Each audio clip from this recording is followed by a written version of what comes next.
David Ornstein. I know there's a bit of a delay on our line, David, but you always give us so much great stuff, so we're going to stick with it. And we're going to, first of all, ask you about one of those tweets, actually, there, some Arsenal fans.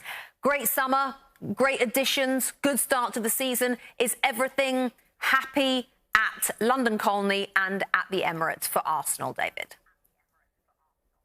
For now, Rebecca, everything is rosy in the Emirates Stadium garden. And we were live at NBC, or at Selhurst Park on NBC on Friday night, when we saw Arsenal get off to a very good start in their Premier League campaign, in stark contrast to our live match a year earlier when they lost to Brentford on the opening night.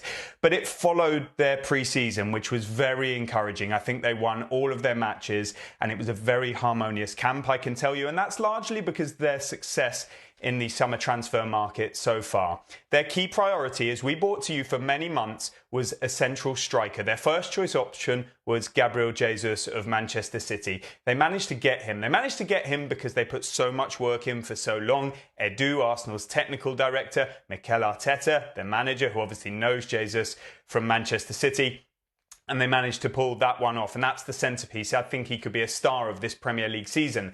They then pulled off a surprise signing in Fabio Vieira. He's a young Portuguese player who, this story sort of came out of nowhere. Edu pulled off a really impressive deal that adds creativity to Arsenal's side when he becomes fit. They then wanted to strengthen at left-back or left-sided central defence. Their priority was Lisandro Martinez. It was a deal they didn't manage to do because the price got too high with Ajax. Manchester United stepped in. But fear not, Arsenal went for Alexander Zinchenko. Again, a player Mikel Arteta knows really well from their time working together at Manchester City. So it's been a really strong window so far. They want to do more business. I think they want to add a winger to what they've got. And if they manage to get somebody in, I think they will be pretty happy. There'll be some outgoings as well. By the way, everyone will be asking, who is that winger? Well, we know they went in for Rafinha. I don't know who they're going to go if they do bring in a new winger. It could depend on Pepe leaving the club. Many supporters or members of the public say to me, what about Yuri Tielemans? Well, Yuri Tielemans is a player Arsenal like. Leicester City would sell with only a year to go on his contract, but there's no movement on that one yet. And I think Arsenal would need to let someone go if they're to bring someone in. And one of the other pieces of business of sorts they're looking to do this summer is to renew the contract of Bukayo Saka. That is a key priority for Arsenal. But as things stand, so far so good. They play Leicester City next Saturday. Let's talk about the team that's playing a little bit later on, the champions of England, Manchester City. We were just discussing Erling Haaland. Are they done, do you think, David? Is Pep done with the chequebook for now, for this summer and this transfer window? I don't think so, Rebecca. It's been a summer of great change at Manchester City, and I think that will continue because after the work on Haaland and after the work on Calvin Phillips, the one position Manchester City want to fill now is left back. Of course, Alexander Zinchenko had been playing there and he's gone to Arsenal.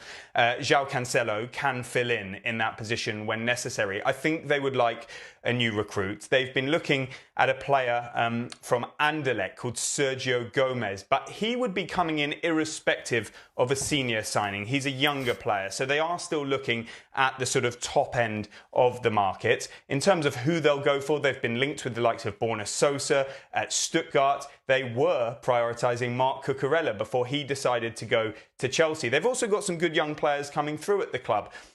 But I think if there is going to be one bit of movement before the window shuts at City into the club, it's most likely to be at left back. Of course, Haaland is the star name, and you've talked about him on the programme already. And then they've got Calvin Phillips, who replaced Fernandinho.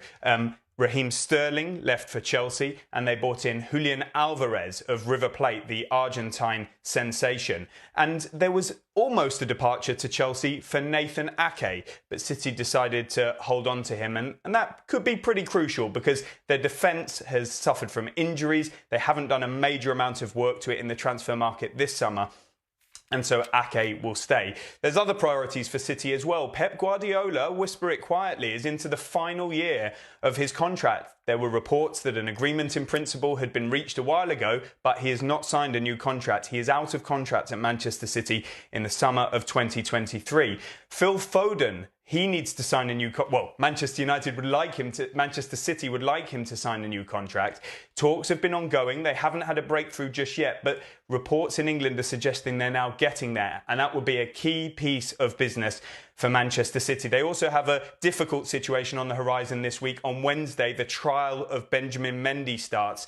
He faces charges of rape and sexual assault, charges which he denies, but that is going to be a difficult situation for Manchester City. On the pitch, however, their title defence begins today, and they'll be hoping that it will be another successful season for a team that is dominating English, and they will hope European football at the moment.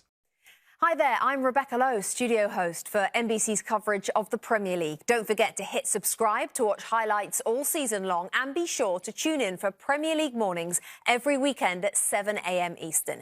And for even more content, head over to Peacock, where we've got live games, original series and a dedicated round-the-clock Premier League channel featuring studio shows, classic matches and much more.